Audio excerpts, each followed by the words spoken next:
कर्म करो ऐसे भाई तुम, पड़े न फिर पछताना, पड़े न फिर पछताना।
ओम शांति। इस सुंदर सृष्टि जो भगवान की रची हुई सुंदर लीला है, जिसे सृष्टि नाटक कहते हैं,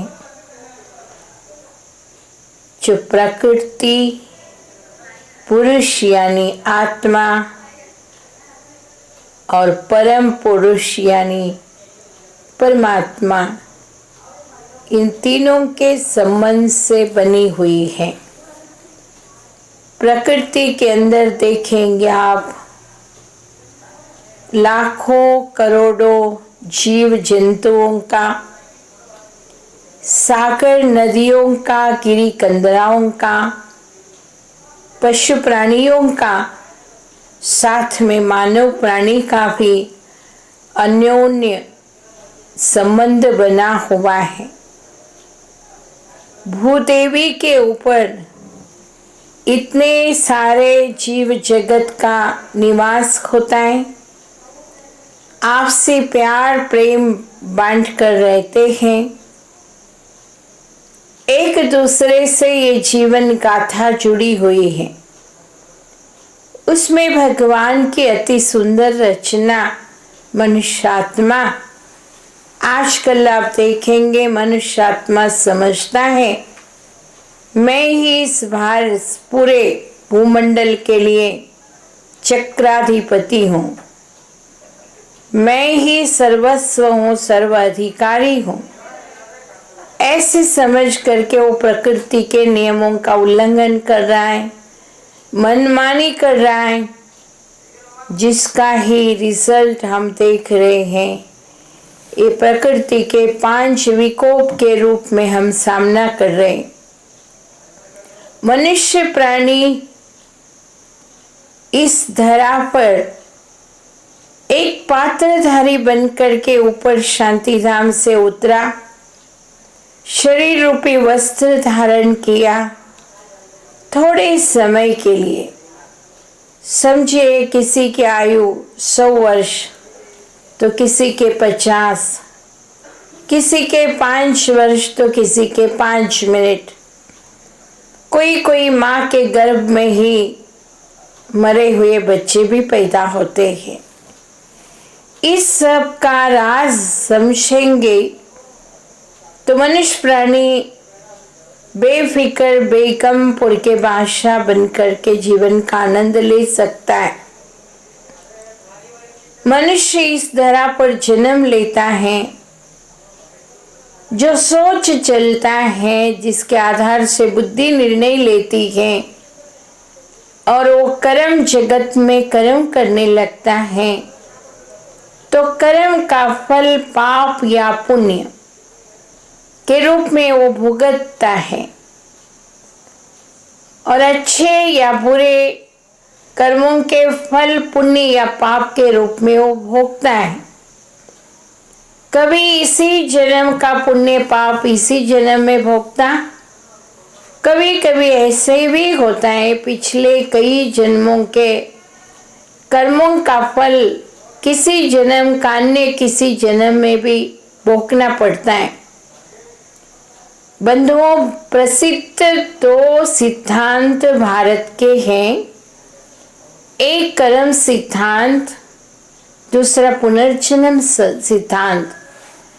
इन दो सिद्धांतों की गहराई में जितना जाएंगे उतना जीवन का तत्व, जीवन का सार पता लगेगा और समझदार व्यक्ति, ज्ञानी व्यक्ति इन चीजों को जान करके जीवन का आनंद लेगा, पुण्य की प्राप्ति के लिए कोशिश करेगा।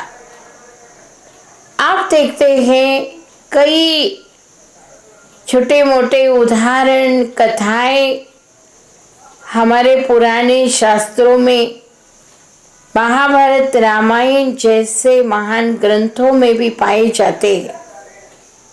जैसे कहते भीष्म पितामह जैसे बाल ब्रह्मचारी, हमेशा अन्य को उपकार करने वाला व्यक्ति, अन्य की भलाई सोचने वाला, अपना स्वार्थ त्याग करके अपने पिता के लिए राज्य सिंहासन तक त्याग किया।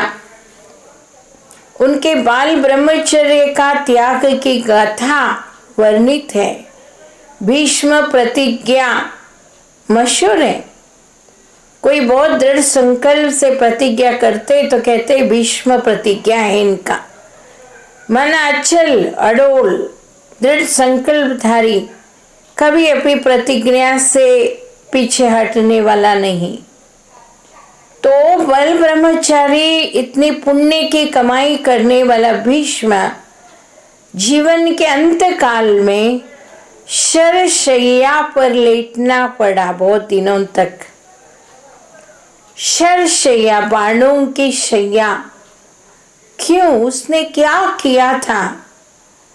कहते हैं एक बार भीष्म रास्ते पे चल रहे थे तो एक नाग सर्प उनके पैर में आ रहा था, पैरों के बीच आ रहा था। तो भीष्म पितामह ने अपने हाथ से वो सांप को उठाया, उठा करके बाजू, कांटीले जो झाड़ थे, बाजू रास्ते के बाजू में तो ऐसे होते हैं, उसमें फेंक दिया। तो झाड़ के कांटे उसको लग गए सांप को और बहुत तड़प तड़प करके वो मरा। और देह त्याग करते वक्त वो सांप ने कहा, हे भीष्म, अनजाने में भी क्यों न हो तुमने मुझे कांटीली झाड़ों में फेंका तो मुझे इतना दर्द सहन करना पड़ा, तो तेरी भी यही गति हो। शरीर छोड़ते वक्त तुम भी ऐसे ही कांटों की शैया चुभ चुभ करके तुम मर जाओ।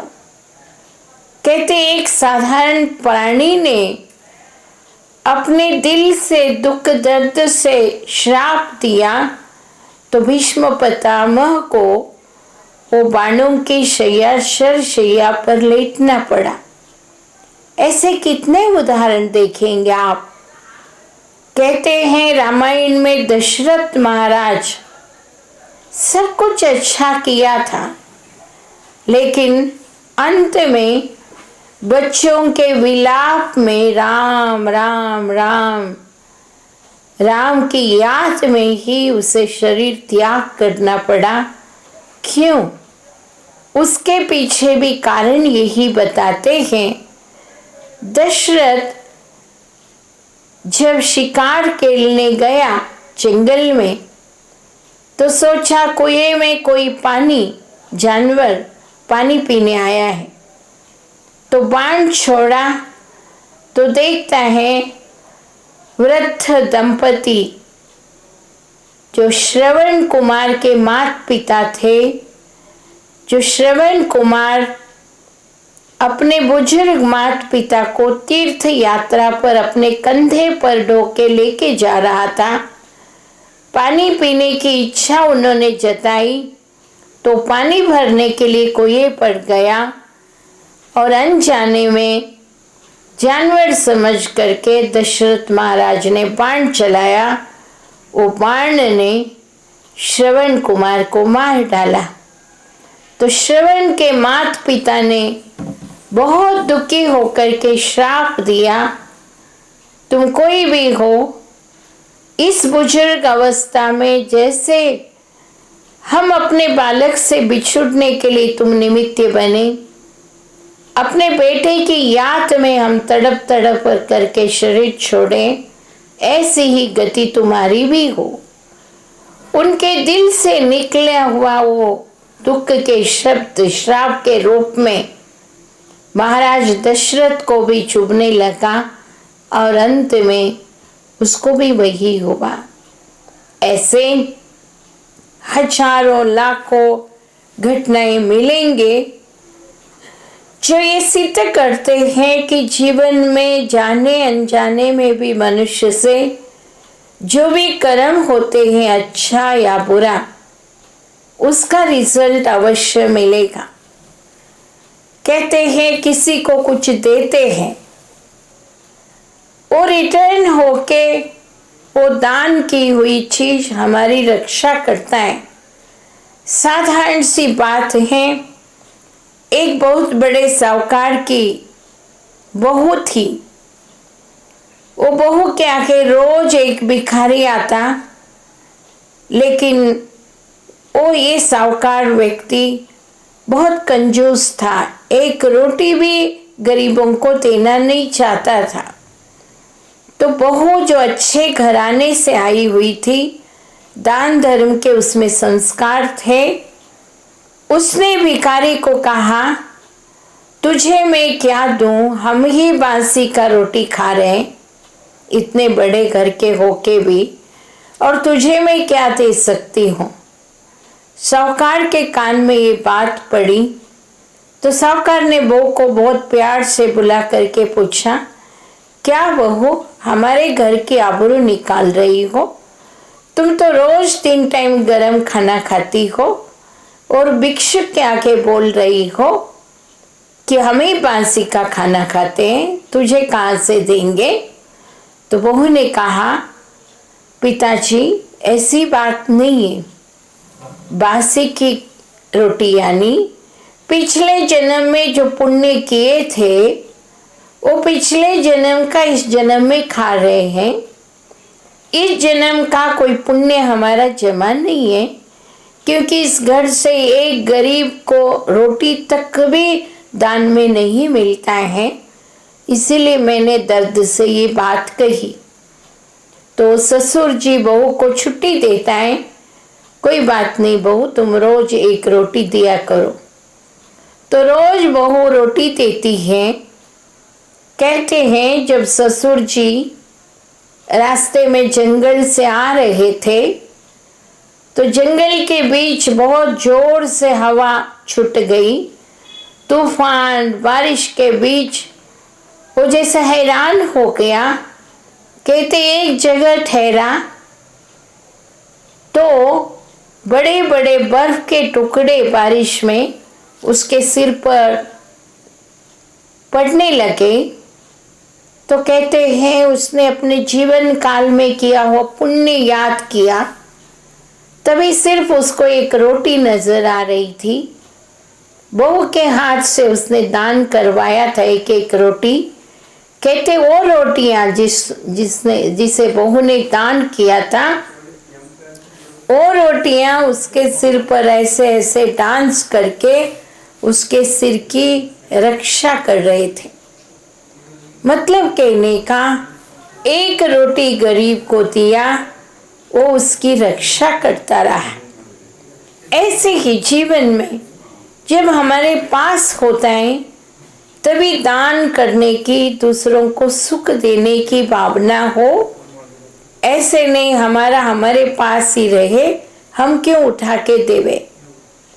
कहते एक बार एक सन्यासी, रात हो गई, रास्ते चलते तो एक राजा के पास आया।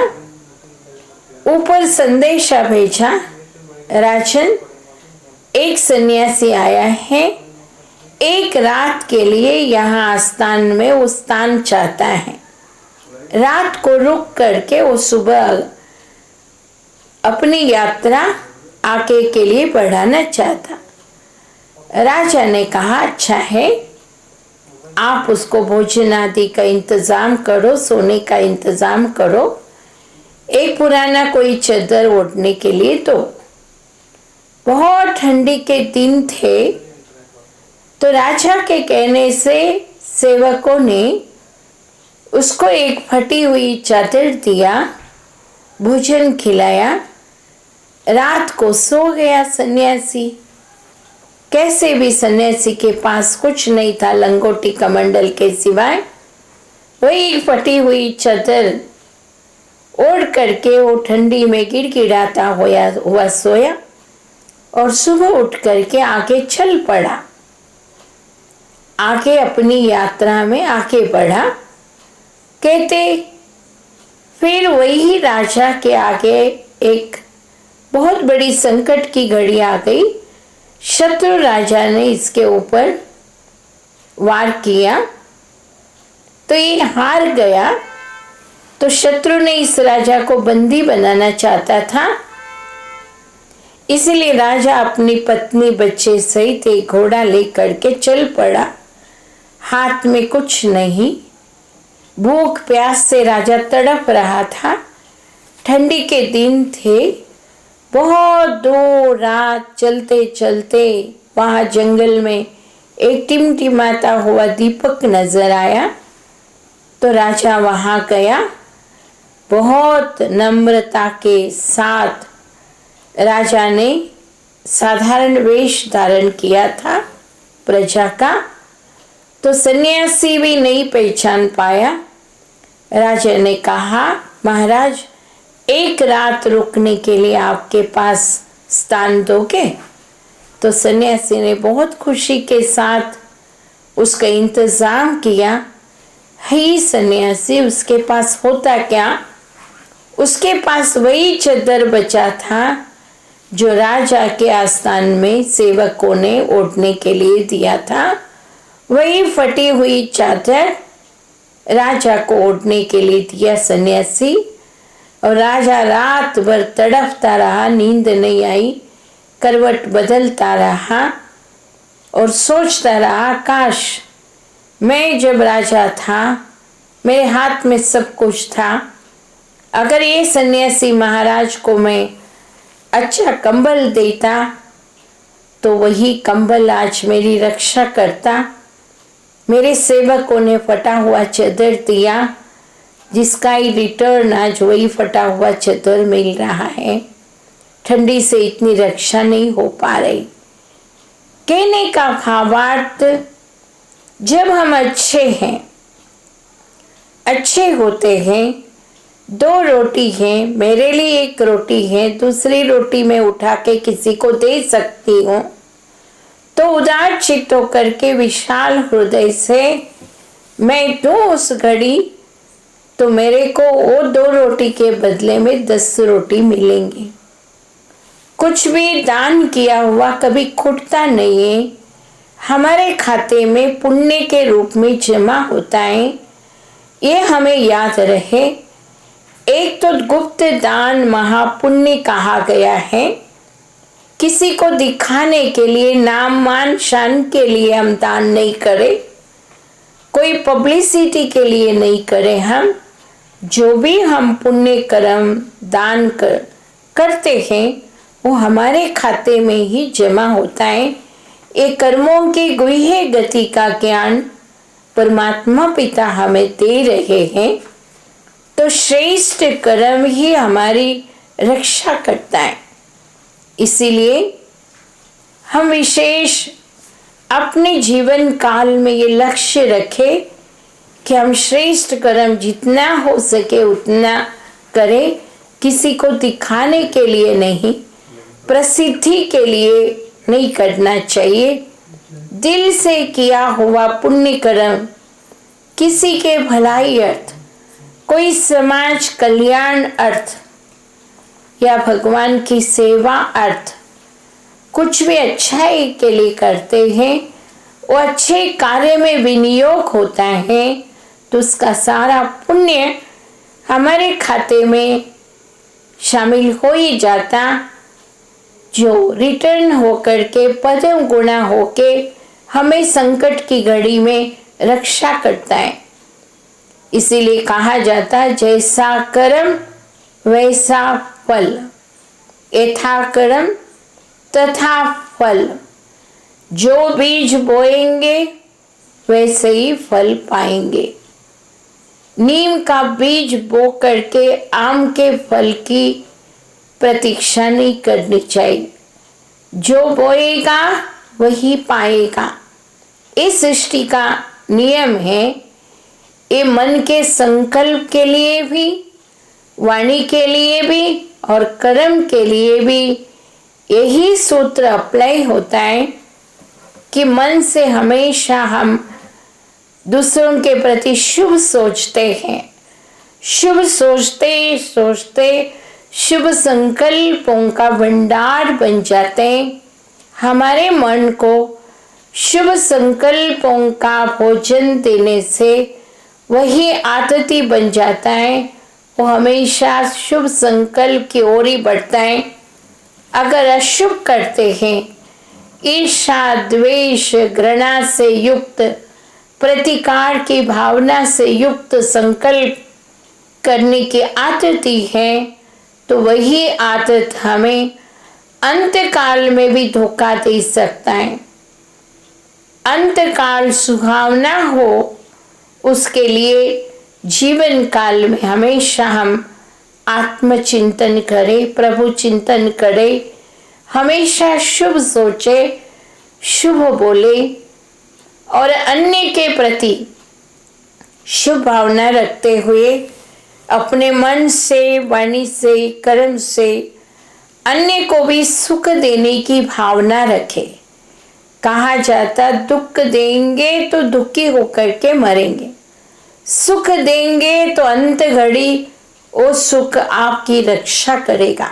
दूसरों को दिया हुआ सुख वाणी के द्वारा भी कोशिश करके अन्य को सुख दीजिए। अन्य के मन को घायल करने जैसे वाणी नहीं बोलिए। कोशिश कीजिए अपनी वाणी के ऊपर नियंत्रण रखने की। हमेशा मीठा बोले, कम बोले, धीरे बोले। ये ईश्वरी विश्वविद्यालय का महान मंत्र है। इस मंत्र के द्वारा बहुत कुछ परिवर्तन हम अपने जीवन में ला सकते हैं। कहते हैं जो किया अन्य के लिए वो रिटर्न होके हमारे पास आएगा। ऐसे ही दान धर्म के विषय में भी विशेष यही जोर दिया जाता है। समाज की सेवा अर्थ भी हम समाज के लिए जो दे रहे हैं वो भी शो करके नाम मान शान के लिए किसी बोर्ड पर, किसी महल पर, किसी हॉस्पिटल के ऊपर, किसी स्कूल कॉलेज के ऊपर हमारा नाम पड़े, उस आश से कभी नहीं। हम जो करते हैं गुप्त दान महापुण्य हमारे खाते में जमा होता है और रिटर्न होके मिलता है। कहा जाता स्कूल कॉलेज खोलेंगे, गरीब बच्चों को मदद मिलेगी तो अगले जन्म में आप सहज विद्यावान बनेंगे। पहले जमाने में धर्मशाला बनाते थे। यात्री जो थक करके आते थे वहाँ वो आश्रय पाते थे। सुख चैन के अनुभव करके अगले दिन चले जाते थे। आज के जैसे कमाने के अर्थ से धर्मशाला नहीं बनाते थे। तो भगवान का कहना है धर्मशाला बना के दूसरों को रहने का प्रबंध करते हो तो अगले जन्म में आपको बहुत सुंदर मकान मिलेगा। ऐसे ही हॉस्पिटल बनाते थे, जो आवश्यक है, गरीब हैं, उनको मदद मिलती थी। तो अगले जन्म में आप निरोगी रहेंगे। मतलब इस जन्म में जो करते हैं उसका पुण्य इस जन्म में भी मिलता है और अगले जन्म में तो उसकी प्राप्ति गारंटी होती ही है। इसीलिए भगवान कहता आप श्रेष्ठ कर्म करो तो पुण्य आत्मा बनो। आत्मा के ऊपर ही कर्मों का लेप छेप लगता है, आत्मा निर्लेप नहीं है। कईयों ने कहा खाओ पियो मौज करो आत्मा निर्लेप है, गलत बात है। जो भी सुबह उठने से लेकर के रात्रि तक आप कर रहे हैं, जो भी इन आंखों से देख रहे हैं, आंखें रूपी कैमरा उसे कैद करते हैं, अंदर ब्रेन को भेजते हैं, मेमोरी को भेजते हैं, अंदर वो स्मृति में समा जाती है बात। आंखों से देखा हुआ कोई सिनेमा हो, सीरियल हो, कोई ऐसा वैसा दृश्य भी हो, वो अंदर कैच करता है आंखों रूपी कैमरा। जो भी कान से सुन रहे हैं आप, कान भी मेमोरी बैंक को भेज देता है, स्मृति की जो स्टोरेज है उसके अंदर भेज देता है। वो टाइम आने पर स्मृति पटल पर जागृत होती है वो बात। ऐसे ही वाणी के द्वारा भी जो चर्चा करते हैं, अच्छी बातें, ज्ञान की बातें करेंगे, वाणी के द्वारा एक दूसरे को दान देंगे तो वो महान पुण्य का काम होगा। ज्ञान दान से सर्वश्रेष्ठ दान और कुछ नहीं, क्योंकि ज्ञान अविनाशी है। एक बार दिया उसका रिजल्ट अवश्य निकलेगा। जैसे धरनी के अंदर कोई बीज डालते हैं तो वो बीज पानी, गोबर आदि मिलने पर यथार्थ टाइम पर अंकुरित होता है, बाद में वृक्ष होकर के अच्छा फल देता है। ऐसे ही वाणी के द्वारा डाला हुआ ज्ञान रूपी बीज जहाँ पर अंकुरित होता है, सुख शांति आनंद निसंकल्पता निश्चिंत अवस्था का फल देता है। तो इसीलिए लोगों ने कहा ज्ञान दान सर्वश्रेष्ठ ज्ञान है, उसे दान करते रहो। विशेष करके वाहियात बातें सुनेंगे सुनाएंगे, उसका कोई भी फल भी नहीं निकलेगा, समय बर्बाद होगा, मन की शक्ति वेस्ट चला जाएगा और आपके मन के अंदर कचरा भर जाएगा। जैसे घर के कोने में डस्टबिन रखते, कचरे का डब्बा जिसमें सब लाके कचरा ही कचरा डालते, ऐसे अगर आप में वो संस्कार है, चार लोग सोचेंगे ये सुनती है ना व्यर्थ बातें, इनको सुनाओ, तो आप हो गए कचरे का डब्बा, डस्टबिन। आपके अंदर सारे लोग आकर के फालतू बातें, वाहियात व्यर्थ बातें जो काम के नहीं है, वो बातें आपके अंदर डाल रहे हैं, आप स्वीकार कर रहे हैं, यानी आप डस्टबिन है। तो आप में के अंदर यथार्थ श्रेष्ठ संकल्प कब पनपेंगे फिर? इसलिए अपने आप को संभाले, किसी भी अन्य आत्मा की हिम्मत न हो मेरे साथ व्यर्थ बातें करने की, चुगली, निंदा, ईर्ष्या, प्रतिकार की भावना से युक्त बातें करने की किसी की हिम्मत न हो। वो सोचे ये तो बहुत मजबूत महावीर हैं, बहुत बड़े ज्ञानी हैं, इनके साथ ज्ञान की ही चर्चा हो सकती, अनावश्यक बातों के लिए इनके पास न तो रुचि है न तो समय है। ऐसे हमारे द्वारा दूसरों का अनुभव होना चाहिए, क्योंकि कर्मों की गति बहुत गुहे है और ये समय प्रवाह के रूप में, फ्लड के रूप में बहता जा रहा है। किसी के हाथ में मिलने वाला नहीं है ये समय। हम कैसे समय का सदुपयोग करते, हम समय को मार रहे, we are killing the time, we are wasting the time, समय बर्बाद कर रहे हैं।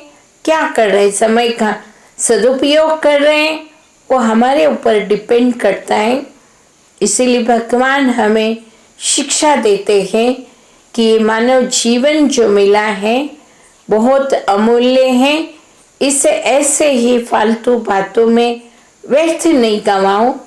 जो अंत घड़ी आएगी तभी सोचेंगे, अरे जीवन काल पूरा हो गया, मेरा अंत आ गया, मैंने क्या किया जीवन में, इतने दिन तो कुछ प्रारब्ध जमा नहीं की।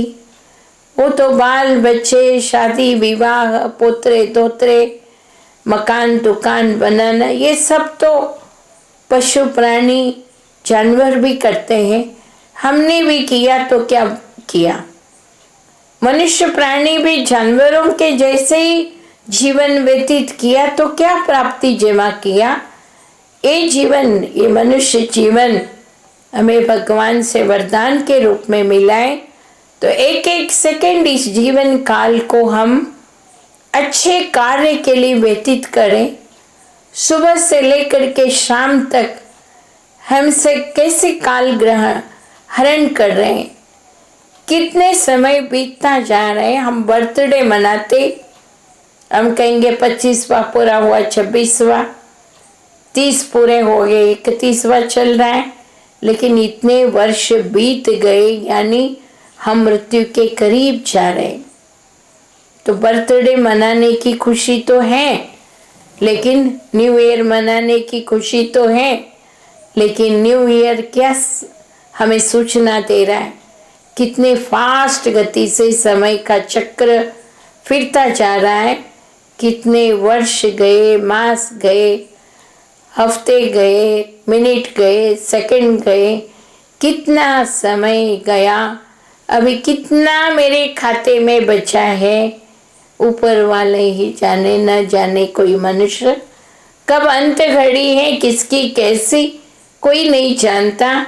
इसीलिए बुजुर्ग होने तक, वृद्ध अवस्था तक हम जीवन का आनंद ले, खाए पिए, मौज करें, और अंत घड़ी वृद्ध अवस्था में हम कुछ भगवान का चिंतन करें। ऐसे सोचने वाले कलयुगी मनुष्य बहुत गलत भ्रांति में है, क्योंकि देह का, श्वास का कोई भरोसा नहीं है। अंत तक जिंदा रहेंगे कोई गारंटी नहीं है। अंतिम घड़ी तक, वृद्ध अवस्था तक जिंदा रहेंगे कौन गारंटी देता है हमें? जब कान बहरे हो जाते हैं, दृष्टि मंद होती है, चलने के पैरों में ताकत नहीं होती है, पैर कांपने लगते, हाथ कांपने लगते, तभी क्या भगवान का नाम लेंगे? राम राम भी कह नहीं पाएंगे, शिव शिव भी स्मृति में नहीं आएगा, फिर वृद्ध अवस्था में क्या कमाई करेंगे? इसलिए बंधुओं, जब शारीरिक अवस्था अच्छी है, फिजिकल स्ट्रेंथ है हमारे अंदर, तभी हम इस जीवन में भौतिक जीवन, लौकिक जीवन, साथ में पारलौकिक जीवन, आध्यात्मिक जीवन, दोनों का हम बैलेंस रखना सीखें। ये नहीं कि हम ये सब संसार छोड़कर व्यापार व्यवहार, नौकरी धंधा, सब जिम्मेवारियां छोड़ करके हम जाकर के सन्यासी बने, ये भी भगवान नहीं कहता। सन्यास करो दिल से, आंतरिक मन से बुराइयों का।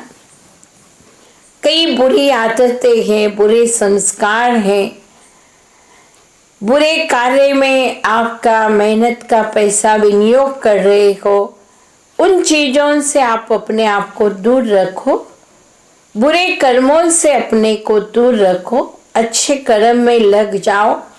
इस सांसारिक जीवन में रहते भी कमल पुष्प के समान आप न्यारा और प्यारा। इस सृष्टि नाटक के अंदर हम एक पात्रधारी हैं। यहाँ इस धरा पर आने के बाद ये मात पिता बंधु सखा पति पत्नी बच्चे पोते दोतरे काका मामा चाचा, इस सब संबंधों का नेटवर्क इस धरा पर आने के बाद बना। और जब निकलेंगे इस धरा से वापस, तभी ये कोई भी नेटवर्क हमारे साथ नहीं रहेगा। यही का यही छोड़ना पड़ेगा। कहा जाता आप मुझे तो मर गई दुनिया। जो मर जाते हैं, शरीर छोड़ जाते हैं, उनके लिए सारी दुनिया जैसे मरी हुई है। बाकी थोड़े दिन याद करेंगे, रोएंगे, लेकिन ज्ञानी पुरुष रोएगा नहीं। उनको विशेष शक्ति का, शांति का, प्रेम का दान देगा। इसीलिए विशेष बिछड़े हुए उन आत्माओं से हम भी सबक सीखे, पाठ सीखे, लेसन सीखे कि जाते हुए उन्होंने अपने पुण्य कर्म साथ लेके गए, तो हम भी जीवित रहते हुए अपने आप को थोड़ा समय 24 घंटे में 1 घंटा कम से कम आध्यात्मिक साधना में लगाए। हम इस धरा पर आए इस नाटक के अंदर पार्ट प्ले करने। हम उस दुनिया शांति धाम से आए हुए आत्माएं हैं, यात्री हैं, यात्रा करने आए। ये यात्रा पूरा होने का समय काल चक्र में आ रहा है। वो काल चक्र के अंतिम अवस्था की ओर हम बढ़ रहे हैं। अभी रिटर्न जर्नी है। हर एक को अपने घर शांति धाम वापस लौटना है। इसलिए इस दुनिया में रहते हुए भी बुद्धि योग उस शांति धाम की ओर लगा के रखे। जीवन यात्रा का रहते हुए आनंद ले, न्यारे और प्यारे डिटैच होकर के हम कर्म करें। जैसे नर्स होती है हॉस्पिटल में, पेशेंट की देखभाल करती है। कैसे करती है? बहुत प्रेम से, कर्तव्य निष्ठा से करती है, लेकिन अंदर से वो डिटैच है, कोई अटैचमेंट मोह नहीं है। ऐसे हम भी इस दुनिया के हर कार्य को, हर कर्तव्य को निभाते हुए अपने आप को डिटैच रखें। हम एक पात्रधारी मात्र हैं। सूत्रधार हमारा भगवान ऊपर है, उनके डायरेक्शन पर हम नीचे आए हुए हैं एक कर्तव्य पूरा करने के लिए। कर्तव्य पूरा करते हुए उस घर के मालिक परमात्मा को नहीं भूले और वो घर शांति धाम को नहीं भूले। 2 मिनट के लिए हम यहाँ बैठे हुए वो मधुर यात्रा शांति धाम जो हो सुनहरे लाल प्रकाश से युक्त दुनिया है, उसे याद करेंगे ताकि हम सब उस दुनिया से आए। उसी दुनिया में फिर से जाना है। इसलिए जब भी समय मिले हम अपने मन को वहाँ शांति धाम में एकाग्र करें।